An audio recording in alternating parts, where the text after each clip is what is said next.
These lectures are part of the Great Courses series. They are produced by the Teaching Company. The Great Courses cover a broad array of university-level disciplines. The lectures each course are either 30 or 45 minutes long. By listening for less than an hour a day, you can finish even the longest course in just weeks. Browse our catalog or website and imagine how much you could learn if you spent just 30 minutes a day for the next year in the best college classrooms in the world. The lecturers are university professors, carefully selected by the Teaching Company and its customers for intellectual distinction and teaching excellence. These lectures are titled Great World Religions, Buddhism. The lecturer is Professor Malcolm David Eckel. Dr. Eckel is an associate professor of religion at Tibetan University, where he has been teaching for over 10 years. He holds 2 bachelor's degrees, one in English from Harvard University and a second in theology from Oxford University. He went on to earn his master's in theology at Oxford and his PhD in the study of comparative religion at Harvard. In addition to his position at Boston University, he has held teaching positions at Ohio Wesleyan University, Middlebury College, and the Harvard Divinity School. At Boston University, Professor Eckel has taught courses on Buddhism, comparative religion, and the religions of Asia. In 1998, Professor Eckel received the Metcalf Award for Teaching Excellence, the university's highest award for teaching. In addition to many articles, Professor Eckel has published 2 books on Buddhist philosophy, including To See the Buddha, A Philosopher's Quest for the Meaning of Emptiness. Dr. Eckel is also the lecturer for the Teaching Company course Buddhism. Professor Eckel prepared the course guide that comes with these tapes. The course guide includes a detailed outline of each lecture, a glossary, a timeline, biographical notes, and a bibliography. To get the most out of this course, you may find it useful to follow along with the outlines or review them before or after each lecture.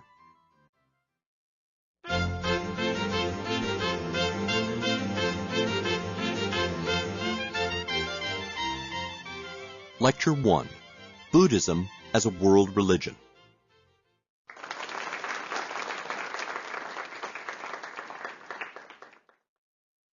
To our 12-lecture introductory course on the study of Buddhism.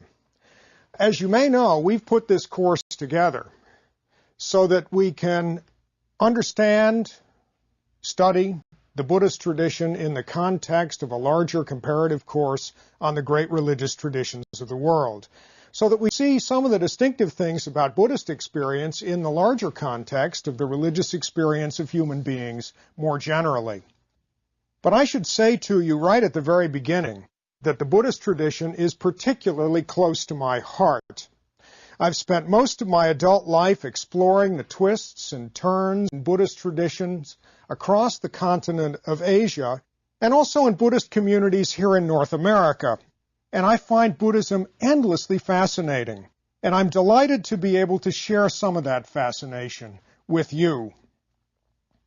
Now, when you come to Buddhism, after you've been studying many of the other major religious traditions in the world, you have to be prepared, I'd say, for some significant surprises.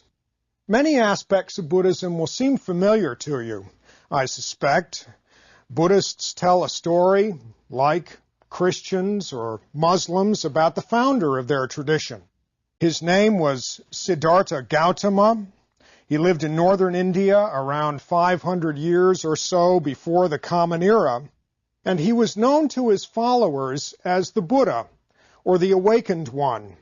Like Jesus and Muhammad, he developed a very distinctive response to the religious problems of his day, and he started a religious movement that now spans the globe, from India and Southeast Asia, across northern Asia to China, Japan, Korea, and Tibet, and in the last 100 years or so, to Europe, North America, and other parts of the world.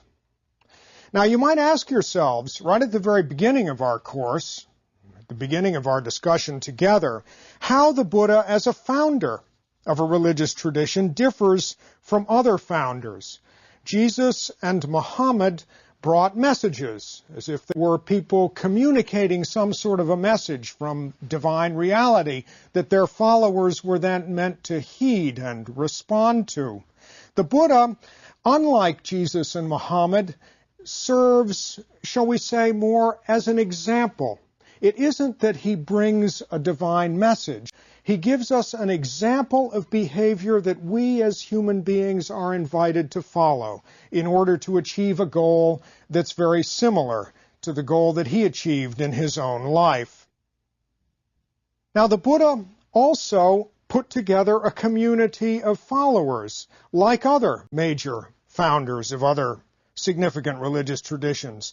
In his case, it was an order of monks and nuns who passed on a tradition of Buddhist learning and practice, just as the Christian monks and nuns did in Europe in the Middle Ages and in many parts of the Christian world today. During our course, we'll want to get some sense of how this society of monks and nuns operates and how it establishes its relationships with Buddhist kings and queens and princes and all of the ordinary lay people who make up the structure of Buddhist society. Buddhists also have very familiar patterns of ritual and worship. They go on pilgrimages to important shrines. Just a few years ago, I was in Tibet and joined a group of really remarkable pilgrims from eastern Tibet who went up to one of the major mountain peaks in central Tibet and circumambulated, walked around the mountain peak to pay homage to the different shrines that were associated with different saints at each point along the route. These pilgrimages are not unlike the sacred pilgrimages that occur in the Christian tradition, a pilgrimage to Lourdes, for example, or pilgrimage to some of the great holy sites in Eastern Europe.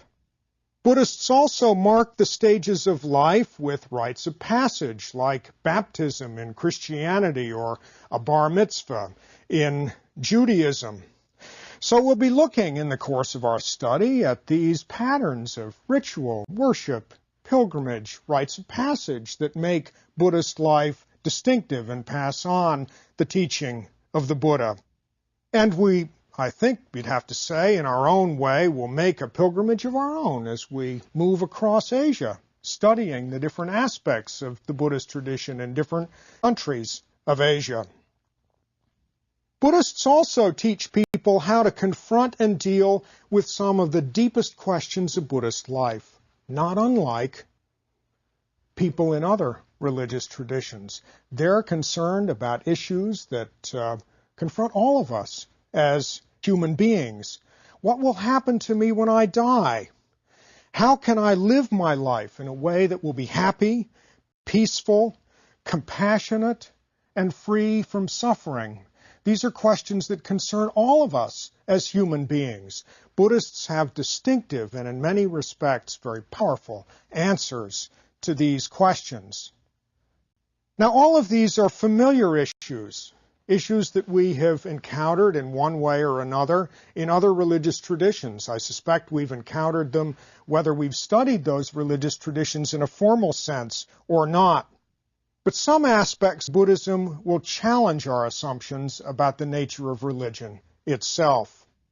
When I start out the study of Buddhism with my students at Boston University, I hand out on a piece of paper a standard dictionary definition of religion that I've taken from a dictionary that I've used for years since I was a college student myself, and it goes something like this. Religion is the service and adoration of God or a God expressed in forms of worship. And I suspect that all of you, if I could ask you to jot down in an intuitive sense, in a very quick way, what you think religion is, I suspect that the word God would appear somewhere in that definition. Now, Buddhists do worship gods. Gods are a part of Buddhist life. Gods are important in some aspects of Buddhist ritual, but Buddhists deny the existence of one single, almighty, powerful God who created the world. The Buddha is simply a human being, just like us, who confronted some of the great difficulties of life and worked out a human response.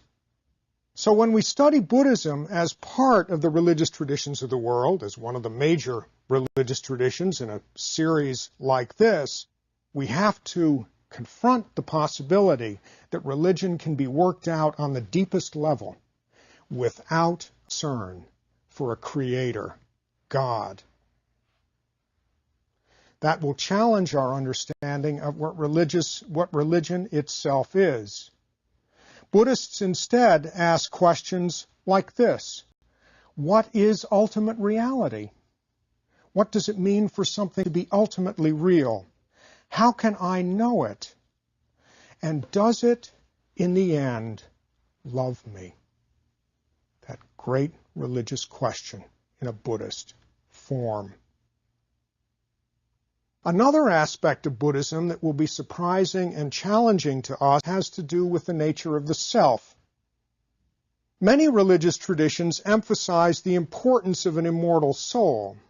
If you've encountered as part of this larger course or in some other context the Hindu tradition, you know that for Hindus, identifying the nature of the immortal soul and finding some way to separate that soul from the confusion of ordinary, everyday experience is one of the crucial goals of human life. This is not so in Buddhism. Buddhists say that a human personality is a bit like a river, constantly flowing, or like a fire that's constantly burning. The soul itself is not eternal. It doesn't endure. It's constantly part of a changeable process. So the idea of an immortal soul is simply an illusion that we as human beings impose out of our own psychological or emotional needs on a process of constant change. So Buddhist ideas of the self will challenge us to think in new ways about some basic questions, some questions that belong to all of us as human beings. Who am I? What am I really? And how can I develop my full potential as a human being? Now, what's true for human beings, of course, is also true for Buddhism itself.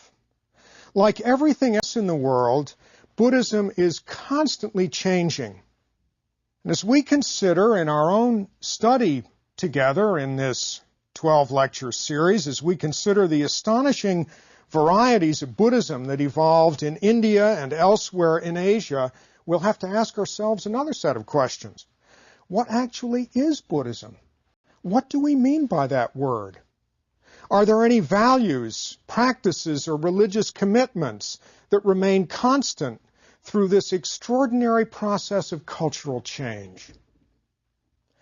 These are questions that come up particularly sharp form in the study of Buddhism, but they really apply to all of the other religious traditions in the world as well. Now, these are the challenges that lie ahead of us in this 12-lecture series. If these are our questions, how should we organize our study of Buddhism so that we can tackle them in the most direct and effective way? Now, here I think we have to take some guidance from Buddhists themselves.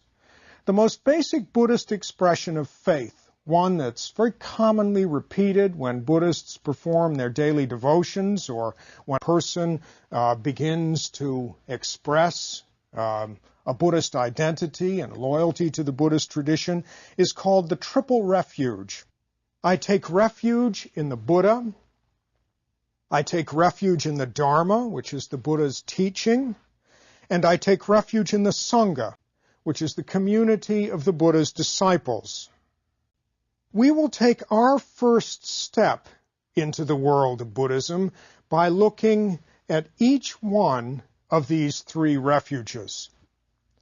We'll begin, of course, with the Buddha himself, the awakened one who set the Buddhist tradition in motion. Now, the Buddha, as many of you know, I suspect, is often depicted sitting in a very serene posture with his feet crossed in front of him and his hands folded in his lap. The pose is called in the terminology of traditional yoga, the lotus position. It's the very picture of calm contemplation. This is the classic image of the Buddha. And it's the image that has drawn many people to the Buddha for many centuries across the continent of Asia and here today in North America. It's the one that conveys most explicitly the experience of his awakening. And it also is an image that Buddhists try to recreate in their own experience. So a really useful start point for us now as we begin our study of Buddhism might be to try to recreate that experience a bit for ourselves. I'm told by the people who have organized these marvelous lectures that many people listen to the courses of the teaching company on tape when they're commuting through rush hour traffic in the morning. If that's true for you, as you listen to this course, take the image of the Buddha, place him in some way in front of you. Don't be distracted too much because you need to keep your eyes on the road, but just place that image of the Buddha in front of you and try to absorb some of the calm and contemplation that comes from that figure. This is a perfect starting point for our study of the tradition. And it's not a bad image to have in mind, actually, as you're creeping your way down some smog-choked interstate or freeway on the way to work in the morning. This is one of the aspects of the Buddhist tradition that is, of course, extremely attractive, and it's one from which we have so much to learn. The Buddha is an image of calm, of serenity in a confused and distracting world. Now, the Buddha, of course, didn't remain in the lotus position for his entire adult life. He did have to get up at a certain point and walk across northern India and encounter people who eventually, in time, became his disciples and began to band together and create the religious community that has carried his teaching on to the present day. The major events of the Buddha's life took place in a region that's called the Madhya Desha, or the middle region of the Ganges Basin in northern India. These sites are still the focus of Buddhist pilgrimage today. We'll walk through some of those sites, at least imaginatively, in our own study of this tradition, walking in our own way in the footsteps of the Buddha. The second of the three refuges has to do with the Buddha's Dharma, or teaching. This teaching is often expressed in a doctrinal formula known as the Four Noble Truths: the truth of suffering, the origin of suffering, the cessation of suffering, or nirvana, a commonly known Buddhist word, and the fourth truth, the truth of the path to the cessation of suffering. These will be the subject of our third and fourth lectures after we've discussed the life of the Buddha. The fifth lecture will take up some of the important institutional issues that confronted the Buddhist community after the death of the Buddha, including the origins of monasticism and the development of a canon of Buddhist scripture. All of these are issues that have deeply shaped the form of Buddhist institutions from the time of the Buddha right straight through to the present day. Now, after we've laid the foundations for our study of Buddhism, we'll trace the development of the tradition through India, Southeast Asia, Tibet, China, and Japan. I'll just mention a few of the major movements that we'll want to encounter as we trace the tradition along this geographical trajectory. In India itself, there were two major reform movements that appeared in early Buddhist history that changed the face of the tradition. The first of these was called the Mahayana, or the Great Vehicle, that emerged, I would have to say rather mysteriously, right around the beginning of the Common Era, and eventually involved massive reorganization of basic Buddhist values. The second movement was called Tantra, We'll spend a little bit of time as we move on to this tradition talking about what that word means. It's actually quite ambiguous.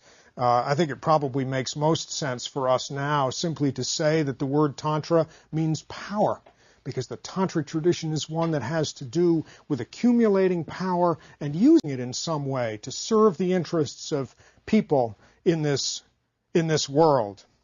We'll explore the Mahayana and the Tantric traditions in separate lectures. As Buddhism was transmitted to other countries in Asia, it also continued to develop in quite striking ways. Buddhism was carried to Sri Lanka, the island that used to be called Ceylon, by Buddhist missionaries in the 3rd century before the Common Era. From Sri Lanka, it was carried to much of Southeast Asia, including Indonesia. There's not much Buddhism present in Indonesia anymore, although there's some important echoes of the Buddhist tradition on the island of Bali. But as you travel around Indonesia today, some of the most extraordinary Buddhist monuments in the world are still preserved there on the island of Java.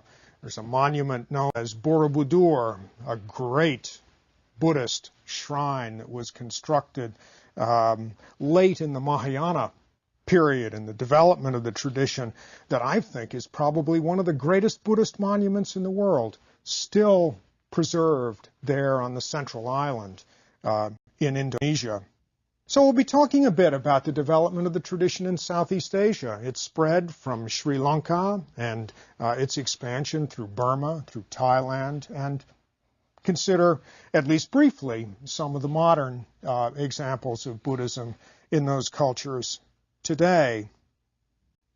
Buddhism entered China in the 2nd century of the Common Era, carried north across the Silk Road, through the Khyber Pass, or over some of the other great passes of the Himalayas, on through Afghanistan, and then across the Silk Road into northern China, and developed some remarkably distinctive traditions in an interaction with the indigenous traditions of China. China, as you know, is and has been for many, many centuries a supremely confident and bold cultural tradition, and didn't take very easily at all to the introduction of Buddhism. It was considered a foreign tradition and for that reason rather suspect. But there was a certain kind of extraordinary affinity between Buddhist teaching and an aspect of Chinese culture that goes by the name of Taoism, the Taoist tradition that has been for centuries one of the vibrant aspects of Chinese culture. And because of that natural affinity with this aspect of Chinese culture, Buddhism was able to move in a way that almost in retrospect seems effortless into Chinese culture, begin to interact with Chinese cultural forms, and develop a very distinctive form of Buddhism that is Chinese in character. That form of Buddhism was eventually carried to Korea, to Japan. Zen Buddhism is an example of what I'm talking about. And then on into Vietnam, where the Buddhist traditions are largely Chinese in origin. In the 8th century, Buddhism was carried across the Himalayas from India to Tibet. Today, the Dalai Lama, who is the leader of the Tibetan Buddhist community, is one of the most visible and active Buddhist leaders in the world. In many ways, he's not just a living symbol of Tibetan Buddhism, but a symbol, really, of Buddhism itself. And we'll have a chance in one of our lectures, at least, to look at some of the very distinctive characteristics of Tibetan Buddhism. As you may know, it's extraordinarily colorful and challenging in many of the ways that it functions. And in spite of the fact that Tibet is, I suppose we would have to say, in many ways, one of the smallest of the Buddhist countries of Asia, certainly in population, Tibetan Buddhism has extraordinary prestige and power because of its intellectual sophistication and its ritual drama. So we'll have a chance to talk a bit about that, about what it is that makes Tibetan Buddhism so remarkably colorful and attractive as a variety of Buddhism in the world today. So we'll be giving separate attention to all the major varieties of Buddhism in all of these cultural areas, all these different cultural areas in our last 4 lectures, ending with a lecture on the Buddhism of Japan. Today, Buddhism has spread through much of the rest of the world, including Europe, Australia, and the Americas. In some places in this country, Buddhism is strongest in ethnic communities, such as the Sri Lankan Buddhist Sangha in Los Angeles, or the Buddhist Churches of America, which is a Japanese-based Buddhist organization on the West Coast and in Hawaii. Buddhism also has had tremendous influence through several generations of Western converts to the tradition, as Zen masters and Tibetan Buddhist teachers and meditation masters from Southeast Asia have brought their traditions to the West. And if we cast the net even wider, it's clear that Buddhist values have had tremendous impact on all sorts of areas of American society, on film, on poetry, on the visual arts, and even on sports, as the martial arts have become appropriated by athletes as a way to train the mind and body for athletic competition. So it's clear that one of our most important goals in these lectures will be simply to survey the different types of Buddhism available in the world so that you can become wise observers yourselves and wise interpreters of this tradition that has now become such a lively part of our multicultural world. But the course is not meant in the end just to be a survey. One of my most respected colleagues in the study of religion says that we study religious traditions like Buddhism to encounter the other and interrogate the familiar.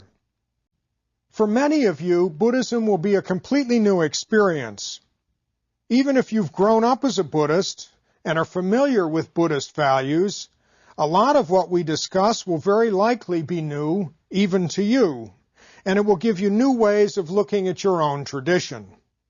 Either way, it's important to be aware of how different Buddhism is in the way it approaches the basic issues of human life.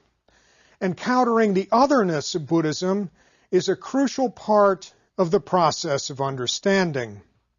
Buddhists really do look at the world in a different way. We have to be sensitive to the differences if we want to understand them. But the process of understanding is not complete, at least as far as I'm concerned, unless we bring it back home and look at ourselves through Buddhist eyes. Buddhism will challenge the way we look at religion. It will ask us to think in new ways about what's sacred to us. What stories do we tell about the nature of human life? What's their origin? And how do we find some way to enact them in our own experience so that it gives our own experience a new sense of texture and meaning? What sacred places do we go to that remind us in some way of experiences that have been important in the origins of our tradition? What rituals do we use? How do we mark the stages of life and the passage from one important aspect of human experience to another? Buddhism has to do, in many respects, with being sensitive to the sacred dimension of human experience, and it will ask us to look back on our own experience and our own religious traditions to see in new ways how people articulate a sense of the sacred and attempt to incorporate it into their own experience. It also will ask us to think in new ways about how we encounter what's of ultimate concern to us. The great theologian Paul Tillich once said that religion has to do with the state of being grasped by an ultimate concern. For many religious people, they encounter the religious dimension of life when they come face to face with something that challenges them to think about the ultimate significance of their experience and about their lives. The Buddhist tradition will do this in ways that may very well be new to us, especially because they don't mediate this question through the concept of God, as it is mediated in so many of the religious traditions that we know of that are closer to home. Buddhists will also force us to see in a new way the social dimension of religion. Buddhist values come to us initially as being very personal, very much having to do with the interior life, with attitudes of mind and states of the soul, in which people attempt to reorient themselves toward issues that are of particular concern to them and free themselves from the distraction and the suffering that afflicts ordinary human life. And yet Buddhist values, like the values of other religious traditions, have often been drawn into complex social and political dynamics.